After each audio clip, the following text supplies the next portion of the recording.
Hello there and welcome to this new video. It's Derek, your online English teacher with Scottish. C'est Derek, ton professeur d'anglais en ligne qui est écossais. Et aujourd'hui, nous allons parler de mémorisation de verbes irréguliers. Et je vais te donner les 5 règles, les 5 ingrédients à avoir aujourd'hui pour mémoriser des verbes irréguliers et ne plus les oublier. Alors si tu es nouveau sur cette chaîne YouTube, tu vas pouvoir liker, commenter et surtout t'abonner pour être au fait de toutes les vidéos qui sont mises à jour très régulièrement, mises en ligne très régulièrement. Et tu vas pouvoir me laisser un petit commentaire pour me dire en quoi est-ce que tout cela t'aide. Alors, nous allons bientôt pouvoir commencer par les 5 règles, les 5 ingrédients pour pouvoir mémoriser les verbes irréguliers. Nous allons commencer par le premier, number 1. Ne pas en apprendre trop à la fois. Ne pas en apprendre trop à la fois. C'est vraiment la première des règles sur laquelle il faut s'attarder, parce que si tu essayes d'en faire trop, tu vas être découragé. Si tu essayes un matin de te réveiller, de te dire maintenant je vais tout maîtriser, tu vas tout abandonner. Il ne faut pas en faire trop, il ne faut pas chercher à avoir trop de verbes d'un coup, il faut aller par petites doses et c'est vraiment important au début parce que sinon en fait on n'arrive pas à savoir le progrès qui a été fait, le progrès qui reste à réaliser et tout simplement à être dans la bonne dynamique. Donc number 1, ne pas en apprendre trop à la fois, c'est important. Apprends-en par petits paquets. Number 2, deuxième règle, c'est les apprendre dans le contexte. Alors c'est la règle qu'il faut les apprendre dans le contexte. Extrêmement important le contexte. Le contexte va te permettre en fait d'englober ce mot, ce verbe irrégulier d'un sens. Et quand ça fait sens, on s'en souvient. On répète pas bêtement des lignes, on s'en souvient parce que ça veut dire quelque chose. Quand ça veut dire quelque chose, notre cerveau en fait se souvient et réussit à le replacer au bon endroit. Donc un exemple de contexte, tu pourrais prendre par exemple tous les verbes qui s'apparentent à, par exemple, je sais pas moi, la nourriture. Hein?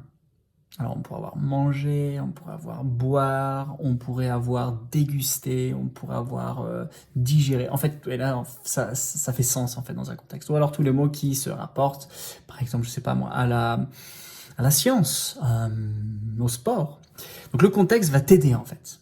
Le contexte va t'aider à t'en souvenir et c'est la règle number 2.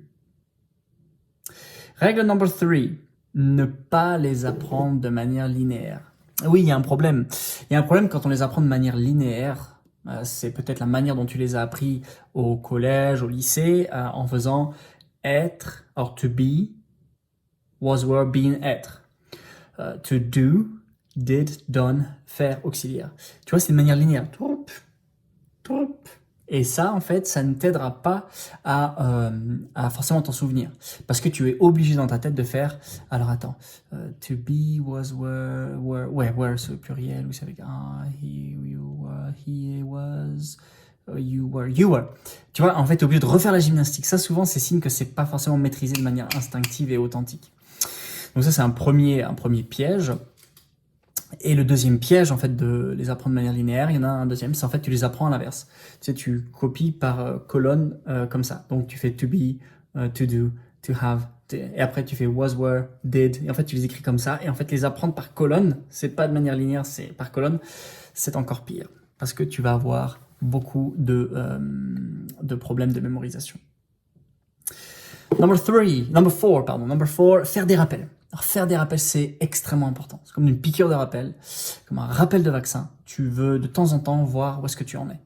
Vu que tu les as pas appris par grosse quantité, règle numéro 1, tu les as appris dans un contexte, règle numéro 2, tu les as pas appris de manière linéaire, et bah faire des rappels, ça va tout simplement t'aider à te souvenir, à avoir tout ce qu'il faut pour que ça reste.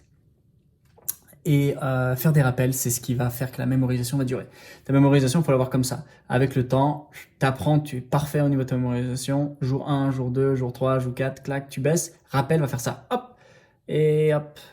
Un rappel, hop. Et en fait, c'est extrêmement important de faire des rappels. Dernièrement, dernière consigne, dernière règle pour mémoriser les verbes réguliers. Écris les verbes.